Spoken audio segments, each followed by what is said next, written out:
लोगों के धन्यवाद आप सब दोनों का। Shrimati Sushma Swaraj to make a statement regarding the prime minister's recent visit. धन्यवाद अध्यक्ष जी। अध्यक्ष महोदया, माननीय प्रधानमंत्री जी द्वारा किए गए विदेश के दौरों और सदन के पिछले सत्र के बाद से हमारे विदेशी संबंधों में विस्तार पर मैं एक वक्तव्य देना चाहती हूँ। अध्यक्ष जी, जैसा कि माननीय सदस्यों को विदित है, भारत में संपन्न हुए ऐतिहासिक आम चुनावों ने अंतर्राष्ट्रीय जगत में भारत के प्रति एक नई रुचि जागृत की है और विश्व का भारत में विश्वास फिर से बहाल हुआ है। जब विश्व अनिश्चय और अस्थिरता के दौर से गुजर रहा है, ऐसे समय में श्री नरेंद्र मोदी जी के नेतृत्व में गठित भारत की नई सरकार ने विश्व में नई ऊर्जा का संचार किया। प्रधानमंत्री जी के नेतृत्व में तीव्र गति से विकास की आशा को अभूतपूर्व बल मिला है और विश्व में शांति, स्थायित्व और संपन्नता के लिए भारत के व्यापक, असरदार और सार्थक योगदान के प्रति एक नई आशा जगी है। अध्यक्ष महोदया, प्रधानमंत्री जी ने सदा एक ऐसी विदेश नीति पर बल दिया जो आगे बढ़कर विश्व मामलों में सक्रियता दिखाने और अभिनव प्रयोगों से युक्त हो और जो हमारी सरकार के आर्थिक विकास के प्राथमिक उद्देश्य से संबद्ध हो। पूंजी, प्रौद्योगिकी, संसाधन, ऊर्जा, बाजार और दक्षता के लिए भारत को आज एक सुरक्षित परिवेश, शांतिपूर्ण पड़ोस, स्थायित्वपूर्ण विश्व और एक खुली और मजबूत विश्व व्यापार व्यवस्था की आवश्यकता है। हमारी नीति शांतिपूर्ण सह अस्तित्व और सभी को साथ लेकर चलने की चिरकालीन परंपरा से जुड़ी हुई है और वसुधैव कुटुंबकम के आदर्श से प्रभावित है। भारत की विदेश नीति ने अध्यक्ष जी नए मुकाम हासिल किए हैं और नई ऊंचाइयों को छुआ है। हमारे इन प्रयासों पर विश्व ने अभूतपूर्व प्रतिक्रिया व्यक्त की है। अध्यक्ष महोदया, संसद के पिछले सत्र के बाद प्रधानमंत्री जी ने Japan, America, Myanmar, Australia, Fiji और नेपाल की यात्रा की और साथ ही संयुक्त राष्ट्र संघ की आम सभा में भी हिस्सा दिया। हमारे लिए ये सम्मान की बात है कि ऑस्ट्रेलिया के प्रधानमंत्री टोनी एबेट और चीन के राष्ट्रपति शी जिनपिंग ने सितंबर माह में भारत की यात्रा की। पिछले कुछ महीनों के दौरान प्रधानमंत्री जी ने विश्व के सभी महाद्वीपों के 45 अंतर्राष्ट्रीय नेताओं से मुलाकात की। उन्होंने भारत आसियान, पूर्वी एशिया, G20 और सार्क शिखर वार्ताओं में भाग लिया। ये सभी शिखर वार्ताएं हमारे क्षेत्र एशिया और विश्व के लिए अत्यंत महत्वपूर्ण हैं। अध्यक्ष जी, फिजी प्रशांत महासागर क्षेत्र का एक प्रभावी राष्ट्र है और इसकी 37% आबादी भारतीय मूल के लोगों की है। फिर भी आप हैरान होंगे अध्यक्ष जी, पिछले 33 वर्षों में किसी भारतीय प्रधानमंत्री ने फिजी की यात्रा नहीं की। श्री नरेंद्र मोदी की ये यात्रा फिजी की पहली यात्रा। फिजी यात्रा के दौरान प्रधानमंत्री जी ऐसे भी पहले भारतीय नेता बने जिन्होंने प्रशांत महासागर क्षेत्र के देशों के नेताओं के साथ बैठक की। प्रशांत महासागर देशों के राष्ट्र हमारी चुनौतियों में हमारे साझेदार हैं और अंतर्राष्ट्रीय मंचों पर अपना एक अलग प्रभाव रखते हैं। इस अनुपम पहल को प्रशांत महासागर देशों के नेताओं ने हृदय से सराहा और ये भविष्य में इन देशों के साथ हमारे सतत सहयोग की शुरुआत है। अध्यक्ष जी, प्रधानमंत्री जी को ऑस्ट्रेलिया की संसद के संयुक्त अधिवेशन को संबोधित करने का भी गौरव प्राप्त किया और वो इस प्रकार का गौरव प्राप्त करने वाले पहले भारतीय प्रधानमंत्री हैं। साथ ही वे फिजी द्वीप में नए संविधान के अंतर्गत लोकतंत्र की बहाली के बाद चुनी गई संसद को संबोधित करने वाले भी पहले अंतर्राष्ट्रीय नेता हैं। दोनों संबोधनों को मेजबान देश और विश्व भर में खूब सराहा गया। अध्यक्ष जी, प्रत्येक यात्रा के दौरान प्रधानमंत्री जी ने जीवन के हर क्षेत्र से जुड़े लोगों से मुलाकात की, जिसे पहले किसी भारतीय नेता की यात्रा के दौरान नहीं देखा गया। ये हमारे उस विश्वास को परिलक्षित करता है जिसमें आधुनिक काल में राष्ट्रों के बीच संबंध उनकी राजधानियों और आधिकारिक मुलाकातों से कहीं आगे बढ़कर हैं। अध्यक्ष महोदया, हमारे विदेशी संबंध मात्र गौरव का प्रतीक ही नहीं है, अपितु ये परिणामों की दृष्टि से भी महत्वपूर्ण है। मैं सदन को बताना चाहती हूँ, हम जापान के साथ अपने संबंधों को विशेष रणनीतिक और वैश्विक साझेदारी के स्तर तक ले गए हैं। चीन के साथ बकाया मुद्दों पर ध्यान केंद्रित करते हुए हमने अपने संबंधों को और प्रगाढ़ किया है। संयुक्त राज्य अमेरिका के साथ अपनी रणनीतिक साझेदारी में गति को बहाल किया है। ऑस्ट्रेलिया के साथ अपने संबंधों को एक नई दिशा दी है और हिचकिचाहट भरी लुक ईस्ट नीति को एक्ट ईस्ट नीति में तब्दील किया है। हमारी सरकार अगले दौर के सुधारों के जरिए आधारभूत ढांचे और निर्माण क्षेत्र को विकसित करने की तैयारी में है। इस समय हमें जापान से अगले 5 वर्षों के दौरान सार्वजनिक और निजी क्षेत्र में 3.5 खरब येन यानी 35 अरब अमेरिकी डॉलर की वित्तीय सहायता की वचनबद्धता मिली है।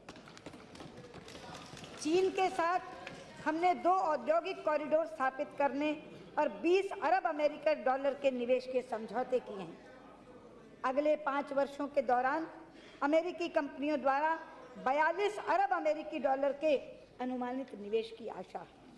अध्यक्ष जी, ऑस्ट्रेलिया के साथ हमने नागरिक परमाणु सहयोग समझौते और ऊर्जा सुरक्षा को मजबूत करने के लिए अन्य समझौतों पर हस्ताक्षर किए हैं।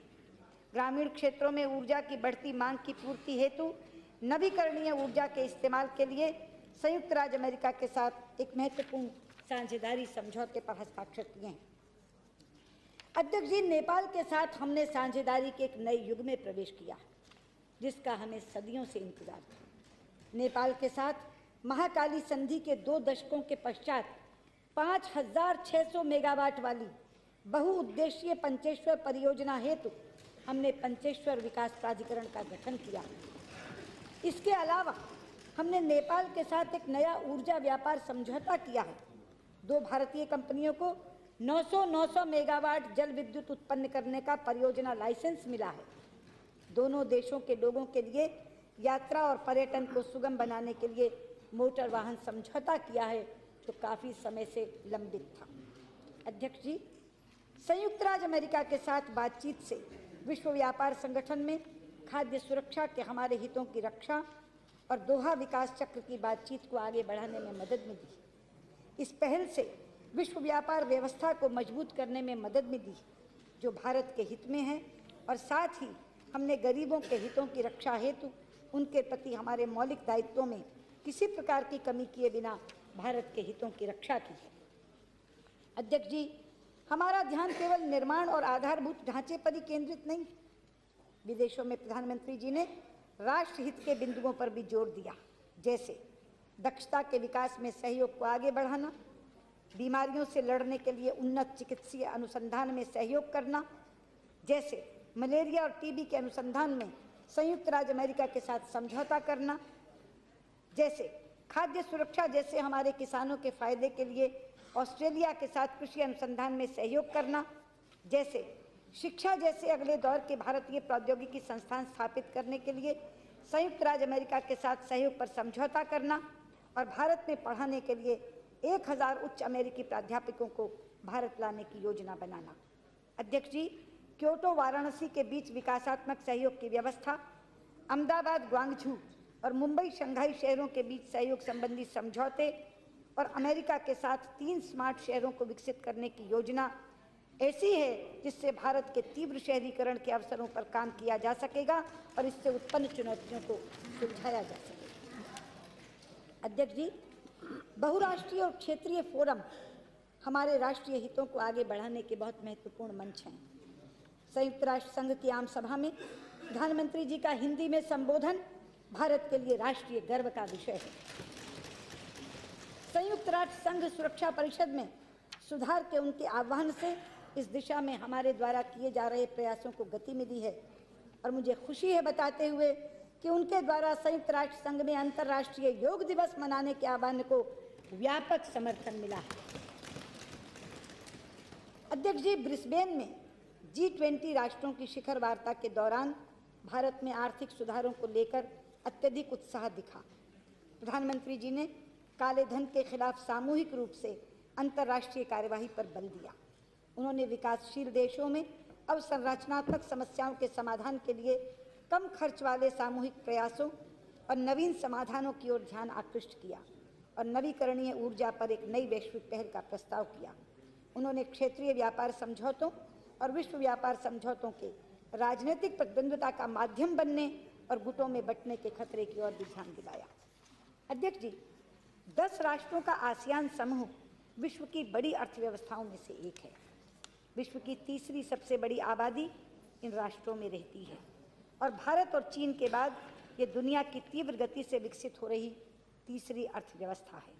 म्यांमार में भारत आसियान शिखर वार्ता में हमारे आसियान के सहयोगियों के मध्य इस बात को लेकर एक नई आशा और उत्साह था कि नवीन सुधारों से युक्त भारतीय अर्थव्यवस्था भारत और आसियान राष्ट्र समूह के मध्य एक गहरी साझेदारी की नींव रखेगी, जिससे हमारे इस साझा क्षेत्र में शांति, स्थायित्व और संपन्नता का एक नया दौर शुरू होगा।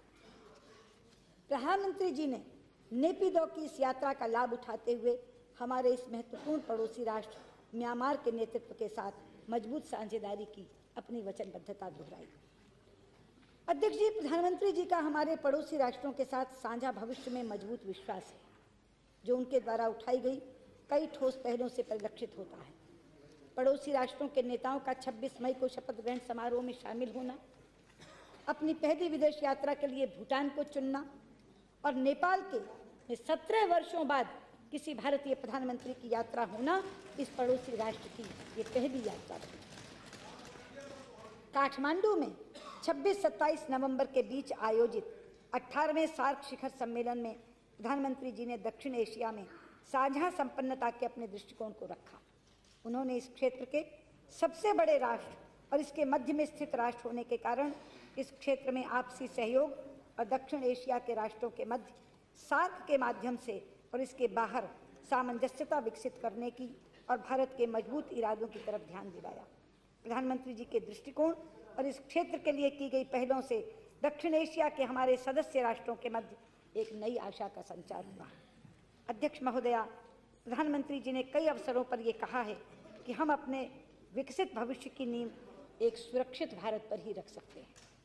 प्रत्येक अवसर पर प्रधानमंत्री जी ने एक स्थायी और शांतिपूर्ण एशिया और इसके आसपास के समुद्रीय क्षेत्र में अंतर्राष्ट्रीय कानून की स्वीकार्यता और विवादों के शांतिपूर्ण समाधानों की आवश्यकता पर बल दिया। इसमें समुद्रीय सुरक्षा भी शामिल है। प्रधानमंत्री जी ने साइबर सुरक्षा और अंतरिक्ष सुरक्षा की ओर बढ़ते हुए खतरे की ओर भी ध्यान आकृष्ट किया। प्रधानमंत्री जी ने पश्चिम एशिया में इस्लामिक राष्ट्र के उभार और इससे विश्व पर पड़ने वाले नकारात्मक प्रभाव से उत्पन्न अंतर्राष्ट्रीय चिंताओं को साझा किया। उन्होंने आतंकवाद के वैश्विक खतरे से निपटने के लिए एक व्यापक नीति बनाने पर भी जोर दिया। प्रधानमंत्री जी ने इसके साथ विभिन्न आतंकवादी गुटों और उनके समर्थकों को अलग थलग करने के लिए विश्व स्तर पर एक व्यापक नीति बनाने की सलाह दी, जिससे कि इन आतंकवादी गुटों के प्रायोजकों को अलग थलग किया जा सके। प्रधानमंत्री जी ने आतंकवाद के खिलाफ लड़ने वाले राष्ट्रों की मदद का आह्वान किया। उन्होंने आतंकवाद को धर्म से अलग रखने और मानवता में विश्वास रखने वाले सभी लोगों के एकजुट होने पर बल दिया। हमारे विदेशी आदान प्रदानों से मुख्य सहयोगियों के साथ सुरक्षा सहयोग को मजबूत करने में मदद मिली है। अध्यक्ष महोदया, विदेशों में रहने वाले भारतीय समुदाय में जोश, ऊर्जा और विश्वास चुनाव के बाद के राष्ट्रीय माहौल को परिलक्षित करता है। प्रधानमंत्री जी ने विदेशों में बसे भारतीय समुदाय तक उस स्तर तक पहुंच बनाने की कोशिश की और उस स्तर तक पहुंच बनाने की ओर ध्यान दिया जिसका कोई दूसरा उदाहरण देखने को नहीं मिलता। विदेशों में स्थित भारतीय समुदाय द्वारा पीआईओ और ओसीआई कार्डों पर हमारे निर्णयों को व्यापक रूप से सराहा गया है। आज भारतीय समुदाय न केवल अपने को भारत से जुड़ा हुआ महसूस करता है, बल्कि उसने भारत में बदलाव की पहल में अपनी सहभागिता को भी सकारात्मक रूप में स्वीकार किया है। अध्यक्ष महोदया, पिछले कुछ महीनों के दौरान प्रधानमंत्री जी ने विश्व में भारत की भूमिका और स्थान को लेकर एक स्पष्ट दृष्टि रखी है, जिसमें विश्व के सबसे बड़े लोकतंत्र के नाते विश्व नेतृत्व को ग्रहण करने की अपनी स्वीकार्यता भी शामिल है। हमने वादों को कार्यवाही में, अवसरों को परिणामों में बदला है। हमने उन संबंधों को पुनर्जीवित किया है जो लंबे समय से उपेक्षित पड़े थे। हमने अपने सुरक्षा हितों को खुलकर व्यक्त किया है और जोरदार तरीके से उनकी रक्षा की है। आज भारत को लेकर विश्व में एक नया विश्वास है। प्रधानमंत्री जी के विदेश दौरे से विकास के हमारे लक्ष्य को हासिल करने के लिए एक सुरक्षित और स्थायी वातावरण बनाने में मदद मिली है। मैं इस सदन को विश्वास दिलाना चाहती हूँ कि इससे हमें आर्थिक विकास, निवेश को बढ़ावा देने, नए रोजगार के सृजन करने और हमारे लोगों के जीवन में सुधार लाने के हमारे मिशन को हासिल करने में बहुत बहुत मदद मिलेगी। धन्यवाद। श्री नहीं होता है।